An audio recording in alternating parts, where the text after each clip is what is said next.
वंदे मातरम साथियों, आपका स्वागत है आपके अपने YouTube चैनल ग्रीन उर्गू फार्म में। साथियों, वीडियो शुरू करने से पहले मैं आप सभी लोगों को, मेरे अपने व्यूवर्स को, अपने सब्सक्राइबर्स को और जितने मेरे दोस्त हैं, किसान हैं, जिस वर्ग से भी हैं, उनको शिवरात्रि की बहुत बहुत बधाई। मैं भगवान शिव से यही प्रार्थना करता हूँ कि आप लोग सुखी रहें, संपन्न रहें, आपका परिवार सुखी और संपन्न हो। यही मेरी भगवान शिव से कामना है, क्योंकि मैं भगवान शिव को अपना गुरु मानता हूँ और उनसे अरदास करता हूँ कि आप सभी लोग, आपका जीवन खुशहाल हो, आपके बच्चे खुशहाल हों और आपकी खुशहाली ही मेरी खुशहाली है। तो इसी कामना के साथ में आज वीडियो में खनन के मामले में एक वीडियो बना रहा हूँ। हमारे यहाँ शांति मैसर्स एक पट्टा, सरकारी पट्टा है, पता लगा उसकी OTP खुल गई है, उसका वहाँ पर उसके खंबे जो थे वो लगाए गए हैं। वैसे हमें किसी ने नहीं बुलाया, वास्तविकता तो ये थी कि गांव वालों को वहाँ पर बुलाना चाहिए था, लेकिन कहीं नहीं बुलाया गया, क्योंकि ये अक्सर खनन वाले हमसे काफ़ी परहेज करते हैं। एक पता नहीं एक भावना इनके अंदर हो गई, हम चले जाएंगे तो पता नहीं क्या परेशानी होगी। चलो अच्छा है जो भी लगा है। तो एक वहाँ पर एक मशीन में देखने को मिली, HM पोपलाइन वहाँ पर चल रही है। तो जब पब्लिक हेयरिंग हुई थी शांति मैसर्स की, माननीय दिनेश चंद्र जी जिलाधिकारी हुआ करते थे, सहारनपुर बेहट में हुई थी, तो हमने सवाल किया था कि साहब कौन से वाहन वहाँ पर चलेंगे और कौन सी मशीनें वहाँ से माल उठाएंगी। तो उसमें जिक्र आया था, मेरे पास वो कॉपी मौजूद है, मैं आपको दिखा दूंगा उसको। उसमें कहा गया था अर्ध मशीनरी। तो हमने जिलाधिकारी महोदय से पूछा था कि साहब अर्ध मशीनरी क्या है, तो उन्होंने बताया था कि ये JCB मशीन होती है, टायर वाली मशीन है, उसको अर्ध मशीनरी कहते हैं और उसी की परमिशन बनी हुई है। तो पिछली बार भी जब ये पट्टा चलने की नौबत आई थी, तब भी यहाँ पर पोपलाइन आई थी। अब फिर वहाँ पर पोपलाइन, मैं उसके फोटो भी लेने का प्रयास करूँ, मुझे नहीं मिली, तो अब फिर पोपलाइन देखने को मिली है। तो माननीय खनन अधिकारी जी से मैं जानना चाहता हूँ, क्या पोपलाइन कानूनन रूप में सही है, जो योगी सरकार का जो नियम है, तो क्या इसमें पोपलाइन चलेगी? तो मैं मैसेज भी किया था माननीय खनन अधिकारी जी को, मैं अपनी वीडियो भी भेजूंगा। तो मैं उनसे जानना चाहता हूं कि क्या ये जायज है। तो ये वीडियो माननीय खनन अधिकारी जी को भी मैं भेजूंगा। इसके अलावा साथियों, मैं कहना चाहता हूं कि ये खनन का कारोबार किस दिशा में जा रहा है मुझे नहीं पता। ये शांति मैसर्स जो पट्टा है, इसमें 10-10, 12 फुट तो रेगी भरी हुई है, जो किसी काम की नहीं है। उसमें कोई बजरी नहीं है, कोई पत्थर नहीं है। तो आखिर ये खोदेंगे कहां से? अगर ये चाहते हैं कि नदी की धारा खोदी जाए, वो तो प्रतिबंधित है। नदी की धारा तो आप खोद नहीं सकते। ये तो हमें DM साहब ने बताया था, हमारे जिलाधिकारी महोदय ने, जो हमारे दिनेश चंद्र जी थे, कि यमुना की धारा या किसी भी नदी की धारा को नहीं खोदा जा सकता। तो ये कहां से खोदेंगे? किस मानसिकता को लेकर ये लोग चलेंगे? अभी वहां पर उस दिन जब ये पत्थर लगाए गए, तो हमारे कोई रुद्र राणा जी हैं, हमारे बड़े सम्माननीय हैं, उनका कोई करेसर भी यहाँ पर है, तो वो कह रहे थे हम तो पूरा जिला चलाते हैं। तो माननीय आप जिला चलाते रहे होंगे, मुझे नहीं पता है, लेकिन हमारे तो जो जिलाधिकारी हैं माननीय मनीष बंसल जी हैं, और इसके बारे में खनन के बहुत सख्त हैं। बल्कि कुछ लोग तो दबी जुबान में कहते हैं कि अगर ये जिलाधिकारी यहाँ पर अधिक समय तक रहा तो ये हमें बर्बाद कर देगा, क्योंकि हमारी चोरी जो है वो बार बार पकड़ी जा रही है, बार बार अंकुश लगाया जा रहा है। जिलाधिकारी उस पर नया नया एक्सपेरिमेंट करते हैं, कहीं पर आपका कैमरे चेक कराते हैं, कहीं पर टीम भेजी जाती है, तो बड़े दुखी हो रहे हैं।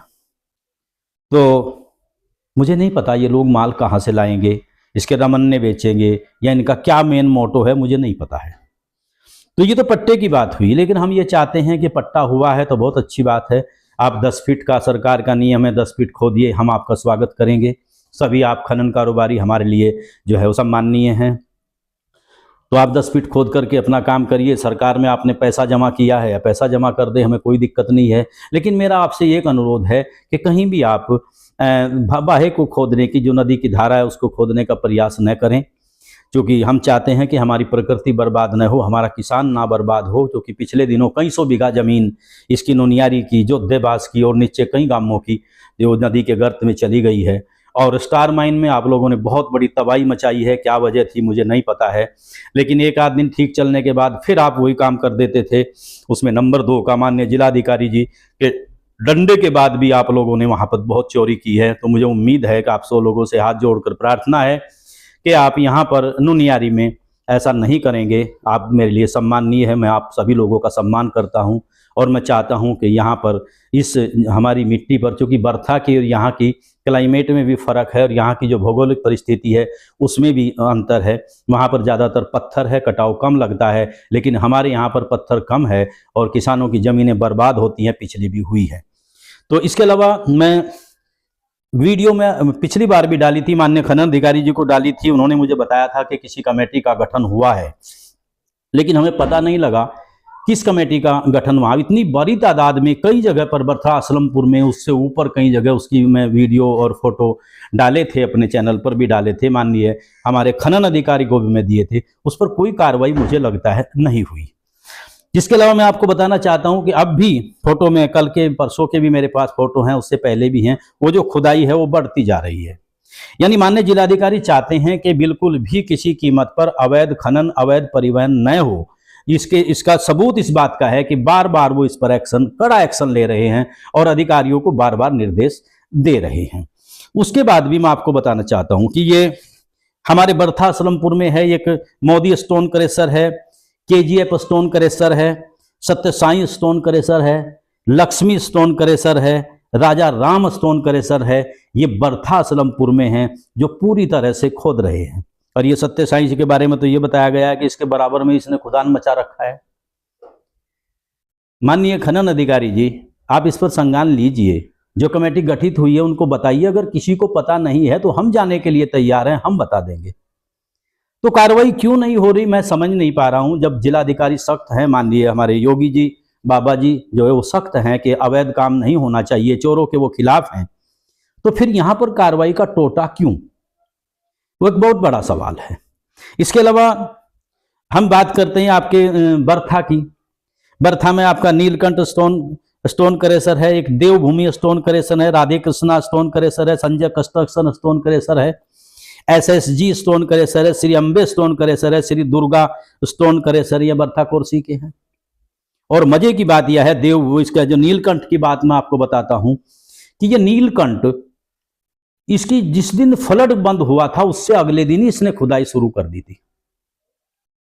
और मुझे पता लगा है कि इसके मालिकों में हमारे सम्माननीय हमारे आसू जी रसूलपुर, वो भी इसमें पार्टनर हैं।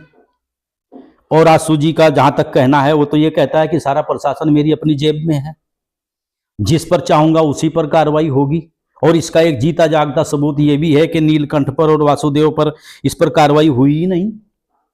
आपका नीलकंठ है और एक का देवभूमि पर कार्रवाई हुई नहीं, क्योंकि ये जो है इन पर कृपा है, जो कृपा दृष्टि है माननीय हमारे आसू जी की पड़ रही है। पिछली वीडियो में इनके कारनामे बताए थे कि ये आपका एक वासुदेव स्टोन क्रेशर होता था पचकुआ में, अब भी है शायद, 2023 में उसका प्रोपराइटर बदला गया था, शायद खनन विभाग की राजी में बदला गया था या राजस्व विभाग की मर्जी से बदला गया था, शायद ये काम खनन विभाग का ही रहा होगा। कोई कार्रवाई नहीं हुई। यानी ये कुछ भी करा सकते हैं, ए से जेड तक जितने अनैतिक कार्य हैं उसमें करने के ये माहिर हैं, इसके ये सबूत हैं। उसके बाद 1 जुलाई 2020 में जो आपका स्टोन क्रेशर टापू में होता था, एक यमुना स्टोन क्रेशर, उसका भी प्रोपराइटर बदला गया। ये भी अपनी वीडियो में मैं जिक्र किया था, लेकिन कहीं पर कार्रवाई के नाम पर कुछ नहीं है। तो आसू जी के जेब में कानून है, क्या ये कर सकते हैं? ये दूसरों को फंसाएंगे। अब ये जिनकी जितनी भी शिकायतें हुई हैं इन पर कार्रवाई माननीय खनन अधिकारी जी क्यों नहीं हो रही? क्या लिहाज है, मैं समझ नहीं पाता हूं। आप इनसे इतने क्यों दबे हुए हैं कि हम शिकायत करते हैं नीलकंठ की, हम शिकायत करते हैं आपके उसकी क्या देवभूमि की, और कार्रवाई दूसरे क्रेशरों पर हो जाती है। तो ये बड़ी विडंबना है, इससे संदेह पैदा होता है। अब ये तो माननीय खनन अधिकारी बताएंगे कि ऐसा क्यों हो रहा है। अब वो क्या काम कर रहे हैं कि यमुना में से जो खुदा हुआ था, अब खनन अधिकारी जी को तो पता है, हम उसकी शिकायत कर रहे हैं, उनको भी पता है, अब यमुना में से उठा करके माल उन खड्डों में डाल रहे हैं जहां इन्होंने खोदा था। यानी कि जो सोना था वो तो निकाल लिया, अब मिट्टी से उन गड्ढों को भर रहे हैं। इसी कदर उससे ऊपर के भी कुछ उसके हमने उसके वीडियो और फोटो भेजे थे। बहुत बड़े पैमाने पर तबाही हो रही है। अवैध परिवहन पर माननीय जिलाधिकारी महोदय सख्त हैं। अब हमें यह पता नहीं है कि माननीय खनन अधिकारी जी कि जो कैमरे आप लोगों ने लगाए थे स्टोन करेसर पर वो कहां हैं? जब रात्रि में अवैध खनन चल रहा है तो वो कैमरे क्या कर रहे हैं? तो माननीय जी मैं कहना चाहता हूं उनको चेक करिए। और ये चोरी का इतना बड़ा काम, चूंकि उसका असर सीधा हमारे ऊपर पड़ता है। बर्था कोरसी, बर्था असलमपुर, नित्यानंदपुर, ताजे वाले तक जितना अवैध खनन होगा उससे हम लोग बर्बाद होंगे। पीछे ताजे वाला हेड बर्बाद हुआ है, हथनीकुंड बैराज बर्बाद होगा, तो हम यहाँ रहने लायक नहीं रहेंगे। अब हमारे पास तो खनन का नंबर 2 का पैसा नहीं है। हमें तो कहीं हरिद्वार जाकर के किसी पटरी पर बैठना पड़ेगा, या आधे % लोग यहाँ से पैसा बटोर कर चले जाएंगे। ये जो अधिकारी इसमें संलिप्त है ये भी चले जाएंगे। माननीय जिलाधिकारी महोदय हमारी मजबूरी पर ध्यान दीजिए। और हम चाहते हैं कि वैध खनन हो, सही खनन हो, सरकार को पैसा मिले, राजस्व मिले, हमारा विकास हो। लेकिन यहां पर तो हम विनाश के कगार पर खड़े हो गए हैं, तो इस तरफ ध्यान देने की जरूरत है। और ये हमारे आशु सैनी जी क्या कर रहे हैं?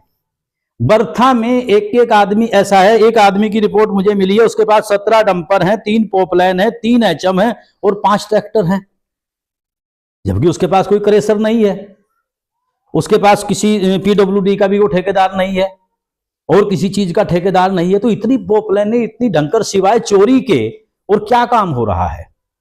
ये जो इतने भारी स्तर पर खुदान हो रहा है, आज चेक कर लीजिए। जिस अधिकारी को इस बात की शंका है, अगर कोई कहता है कि हम झूठ बोल रहे हैं, हमारे साथ चलिए, हमने फोटो डाले हुए हैं, इसमें जीपीएस के फोटो हैं, उसको चेक करिए आप। अब ये माननीय आशु जी का कमाल है। अब हम आशु जी का बताते हैं कि इन्होंने चोरी की है, आशु जी दूसरे की तरफ कैमरा घुमवा देते हैं। अब ये कौन से अधिकारी हैं जो इनके इतने बंदिश में हैं कि उनके कहे से घूम जाते हैं? तो मैं अपनी वीडियो माननीय खनन अधिकारी जी को भेजूंगा और उम्मीद है कि मुझे इन चीजों का जवाब जरूर मिलेगा। इसके अलावा एक दूसरा व्यक्ति है वहीं बर्था कोरसी का, उसके पास 7 डंपर हैं, 3 पोपलाइन है, 1 एचएम है। और पोपलाइन एचएम की कीमत तो करोड़ों में होती है, और एक किसान के पास करोड़ रुपए इकट्ठा करना बहुत भारी भरकम रकम होती है। वो लाख, 2 लाख, 5 लाख इकट्ठा करना मुश्किल हो जाता है, तो करोड़ों रुपए कहां से आए? अगर वो फाइनेंस के हैं तो उनकी किस्तें कहां से जा रही हैं? इतना पैसा कहां से आ रहा है? तो ये टोटल जांच का विषय है। इसके अलावा एक और है, उसके पास डंपर भी है, ट्रैक्टर भी है, जेसीबी मशीन भी है। मजे की बात यह, आशु जी तो हमारे काम कर रही थे, लेकिन रजत जी जो हैं वहां के गंदेवड़ के, वो भी अक्सर साइड पर घूमते रहते हैं। इस तरह आते हैं जैसे कोई अधिकारी साइड पर आता हो, क्योंकि ये लोग अवैध खनन में संलिप्त हैं, अवैध परिवहन में संलिप्त हैं, और ये जो चलती है एंट्री, इसका खेल भी ये लोग कराते हैं। यानी जितने अनैतिक कार्य हैं ये टीम उस काम को कराती है। और ये जो खनन कारोबारी हैं, चोरी से काम करते हैं, उनको ठेका देते हैं फील्डरों का। आप जाकर के देखिए, एक आदमी जाकर के फोटो नहीं ले सकता। यहां भी नुनियारी में वही तांडव करने का इनका प्रयास है, लेकिन नहीं चलेगा। जब काम नंबर 1 का है तो फील्डरों की क्या आवश्यकता है? फील्डर क्या कर रहे हैं, क्या करेंगे फील्डर यहां पर? तो मुझे उम्मीद है कि शायद खनन कारोबारी मेरी आवाज को सुनेंगे, और ये जो फील्डरों वाला काम, इसको खत्म करिए, सही काम करिए, कोई भी फोटो ले सके, क्योंकि आम जनता को जो हक है तो कोई दिक्कत नहीं है इसमें। हम भी आपके साथ हैं, आप लोग बेचिंत होकर खनन करिए, कोई आपको परेशान नहीं करेगा। हम सिर्फ अवैध खनन के खिलाफ हैं, उसके लिए हमें किसी हद तक जाना पड़े, अपनी जान देकर जाना पड़े, या फिर हमें मुकदमा झेलना पड़े, तो हमें कोई दिक्कत नहीं है। लेकिन हम किसी भी कीमत पर अवैध खनन और अवैध परिवहन नहीं होने देंगे। हम ये प्रयास है, हम किसी के साथ लड़ाई नहीं करेंगे, किसी के साथ हम बदतमीजी नहीं करेंगे। हम उसकी शिकायत अपने अधिकारियों से करेंगे। जो हमारा राइट है, जो हमारा अधिकार है, उस अधिकार का हम लोग इस्तेमाल करेंगे। इसलिए आप ध्यान दें, कहीं ऐसी नौबत ना आए कि हम उसको शिकायत को लेकर माननीय जिलाधिकारी जी के पास जाएं या फिर बाबा जी के दरबार में जाना पड़े। तो ये कुछ बातें लेकर के मैं आप लोगों के बीच में आया था। और ये जो रजत जैसे लोग हैं, आशु जैसे लोग हैं, इन लोगों को इससे अलग करिए। और आशु जी ने तो कमाल कर दिया है, अब उन्होंने ये खनन के साथ साथ में अब शराब की ठेकेदारी में भी अपना हाथ साफ कर दिया है। लेकिन ये लोग कितनी सफाई से काम करते हैं। ये जो एचएम, ये जो आपकी पोपलाइन मशीनें अपने नाम से नहीं लेते हैं, काफी प्लाट इनके अपने नाम से नहीं है, दूसरों के नाम से लेते हैं, और दूसरों से नाम लेकर के उससे काम खुद करते हैं। तो इसलिए आवश्यकता इस बात की है कि ऐसे कुछ कारोबारी यहाँ पर खनन जोन में हैं जिनकी ईडी से, जिनकी आपका सीबीआई से इंक्वायरी की बहुत आवश्यकता है। सहारा ले रहे हैं अधिकारियों का, पदाधिकारियों का, सरकार की आड़ में खेल रहे हैं। कल बात होती थी यहां पर इकबाल एक खनन माफिया हुआ करता था। अरे कम से कम ये तो देख लो ये टीम कितनी है, ये टीम में कितने आदमी अलग हैं, वो सब वही टीम तो है। इकबाल को तो आपने यहां से बदविदा कर दिया, लेकिन उसकी टोटल की टोटल टीम जो की तो जोन में मौजूद है और उसी जोन में वही अवैध खनन, वही अवैध परिवहन लगातार जारी है।